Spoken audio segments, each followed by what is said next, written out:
This week it was time for a battle in Belfast after last week's in Dublin. Shelbourne came out on top, but this week they came out on top again. But it was a draw in the end, and Linfield will have to make dues with the Conference League. Welcome back to Fog Football. Linfield won, Shelbourne won. A lot of drama, a lot of action, a hell of a lot to get into. So let's not waste any time because this actually was a good game to watch.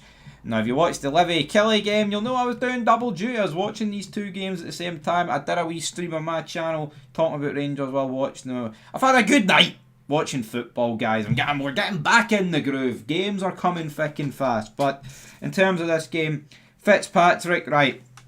Linfield had a host of these chances where Shelbourne were sloppy at the back and they just didn't capitalise on it. But Fitzpatrick, in about the 11th minute, ball falls to him and he just hits it like first time pretty much and chips it well over. It's an open net. He's got time. He just lacks composure.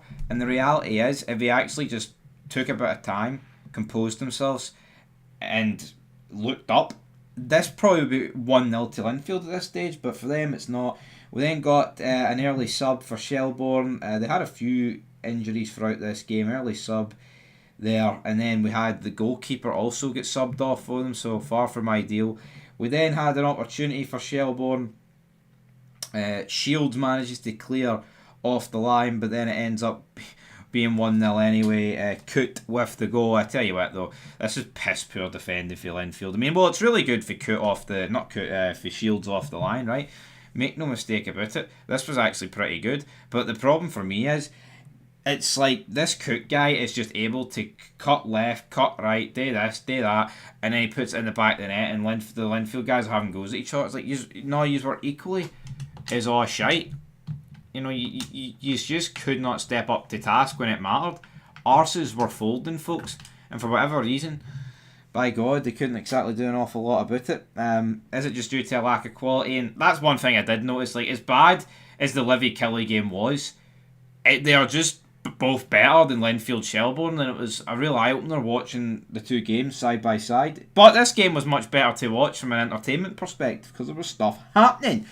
Wilson, then he blazes over, but then Linfield, they get a lifeline, they get a penalty. For me it's a penalty, and Shields makes it one each, so hell, this guy's doing pretty good. He's clearing things off the line and he's also scoring penalties, but not long after this, Shelbourne make it 2-1. But hold on here, pun intended, pal. Right, East at the back post. He's getting held and no goal. And they're like, oh, this was just a normal league match. We don't have far. This would have stood. It was actually a very well worked goal for Shelbourne because it was a set piece and then it just cut Linfield open with an open shot and then bang into the back of the net. Easy peasy. But there is a clear pull on East, and you know what?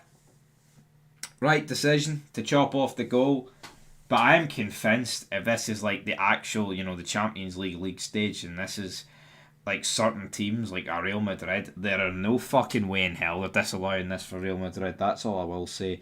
But that takes into half time, and pretty much immediately Linfield again miss another great chance, pretty much similar to the Fitzpatrick chance in the first half, but the only difference is here it's not quite an open net, but just a fucking waste, man, and it just highlighted the true lack of quality. We then got a red card for Linfield. Is it Adabuki or something? He's through for Shelbourne. I believe it was Ben Hall.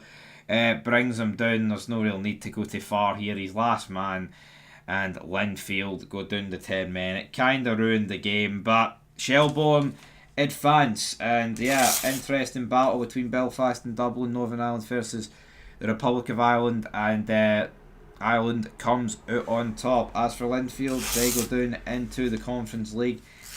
I mean, I do believe they've had decent chance, because the Champions path is one of the easier paths in the Conference League. So if you look at Larne last season, TNS, if they can all do it, I see no real reason why Linfield can't. But yeah, we'll cross that bridge when we get to it. But anyway, guys, that'll do it for the match review here. Linfield won, Shelbourne won, Shelbourne advance, and there'll be plenty more games to be coming soon. Shelbourne, they're into the second qualifying round. That's earned them a wee bit more money.